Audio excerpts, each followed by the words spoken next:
অন্তর্বর্তীকালীন সরকারের প্রধান উপদেষ্টা যখন বক্তৃতা দিচ্ছিল, আমাদের প্রত্যাশা ছিল শহীদ ওসমান হাদির বিচারের দাবি তিনি কথা বলবেন। তিনি অনেক কথা বলেছেন, কিন্তু শহীদ ওসমান হাদির বিচারের দাবিতে তিনি একটা কথা বলেননি। আমরা অনুরোধ করব প্রধান উপদেষ্টা তার অবস্থান পরিষ্কার করবে। শহীদ ওসমান হাদির বিচারের প্রশ্নে কোনো আপোষ নেই। শহীদ ওসমান হাদিকে যারা হত্যা করেছে, যারা শহীদ করেছে, তাদেরকে আমরা ছাড় দেব না।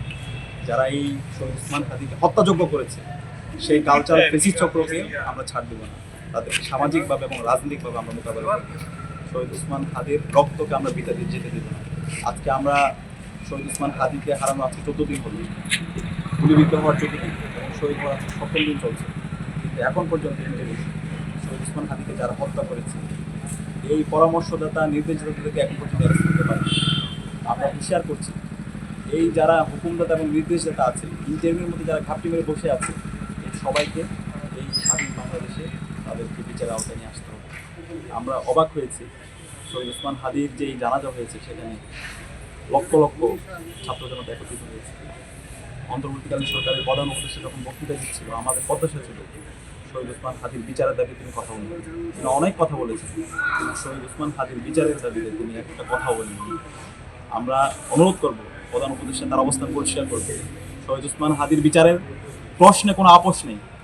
সেই যতই শক্তিশালী হোক, সেই যতই ক্ষমতাবান হোক, এই স্বাধীন বাংলাদেশে শহীদ ওসমান হাদিকে যারা শহীদ করেছে, হত্যা করেছে এবং যারা পরিকল্পনা করেছে, ইন্টারভিউর মধ্যে যারা ঘাপটি মেরে বসে আছে, ইন্টেলিজেন্সের মধ্যে যারা ঘাপটি মেরে বসে আছে, সবাইকে এই স্বাধীন বাংলাদেশে বিচারের আওতায় নিয়ে আসতে হবে। আমরা জুলাইয়ের যে প্রজন্ম, সেই প্রজন্ম আমরা শহীদ ওসমান হাদির বিচার না হওয়ার আগ পর্যন্ত আমরা থামবো না। আমরা আমাদের লড়াই সংগ্রাম চালিয়ে যাবো ইনশাআল্লাহ। এবং বাংলাদেশের মুক্তিকামী ছাত্র জনতা তারা শহীদ ওসমান হাদির বিচারের দাবিতে রাজপথে নামার জন্য তারা প্রস্তুত আছে। আমি বাংলাদেশের সকল ছাত্র সংগঠন, রাজনৈতিক দল, সিভিল সোসাইটি যারা প্রতিনিধি আছে, সাংবাদিক, বুদ্ধিজীবী, সবাইকে অনুরোধ করবো শহীদ ওসমান হাদির বিচারের দাবিতে আমাদের ঐক্যবদ্ধ হতে হবে। আজকে আমরা দেখতে পাচ্ছি মিডিয়া থেকে শহীদ ওসমান হাদিকে সরিয়ে দেওয়ার, তার বিচারের যে দাবি সেটাকে সরিয়ে দেওয়ার জন্য বিভিন্ন ধরনের ষড়যন্ত্র এবং চক্রান্ত করছে। আমরা বিগত সময় দেখতে পেয়েছি শহীদ ওসমান হাদি ভাইয়ের শাহাদাতের পূর্বেও বিভিন্নভাবে ফ্রেমিং করা হয়েছে, তাকে হত্যাযোগ্য করা হয়েছে। আপনারা যদি সোশ্যাল মিডিয়া দেখেন, তাদের লেখা দেখেন, বক্তব্য দেখেন, এর আগে এইভাবে হত্যাযোগ্য করেছিল। এবং এই শরীফ ওসমান হাদি ভাইয়ের শাহাদাত পরবর্তীও আমরা বিভিন্নভাবে ফ্রেমিং দেখতে পাচ্ছি। বিভিন্নভাবে যারা শরীফ ওসমান হাদি ভাইয়ের সহযোদ্ধা আছে, তাদেরকে বিভিন্নভাবে ফ্রেমিং ট্যাগিং করে তাদেরকে হত্যাযোগ্য করছে। সুতরাং যারা এই ধরনের বয়ান তৈরি করছে এবং যারা এই ধরনের কুরুচিপূর্ণ মন্তব্য করছে, ছাত্র সমাজ তাদেরকে ঘৃণ্যভাবে প্রত্যাখ্যান করছে।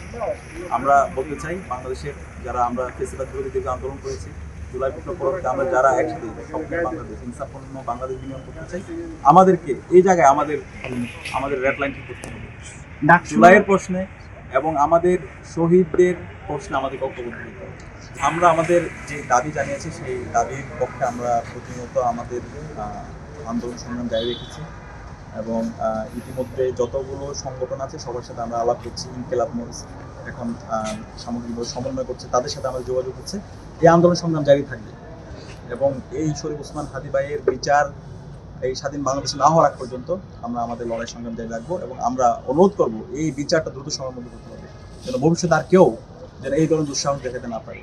এবং এই যে সরকারের মধ্যে বসে, ইন্টারভিউর মধ্যে বসে যারা এই ধরনের ষড়যন্ত্র এবং চক্রান্তের সাথে জড়িত আছে, যারা এই জুলাই যোদ্ধাদেরকে হত্যাযোগ্য করছে, তাদেরকে এই স্বাধীন বাংলাদেশের বিচারের আওতায় নিয়ে আসতে হবে। এবং এই বিচারের প্রশ্নে আমরা রাজপথে এবং সামগ্রিকভাবে সবাইকে নিয়ে আন্দোলন সংগ্রাম জারি রাখতে আমরা প্রস্তুত আছি।